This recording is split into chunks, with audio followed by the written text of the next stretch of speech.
Hi there, in this video, I'll give you a quick guide on how you can change your keybinds on Roblox.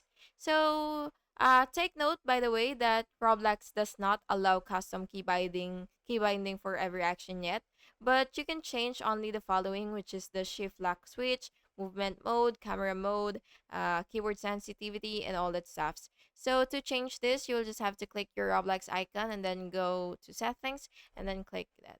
And now what you can do is, of course, change your shift lock, your camera mode, your movement mode, and then your keyboard sensitivity if you do have that option. So yeah, what you will do is, of course, for shift lock switch, you will just have to click that. You will just have to toggle it on or off. It really depends on your preferences. And for your camera mode, you can choose from default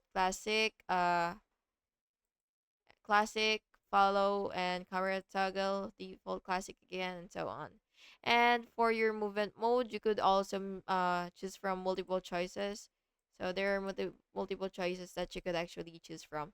And yeah, so that's basically it. And I hope you found this video helpful. And if you did, please make sure to like and subscribe for more videos like this.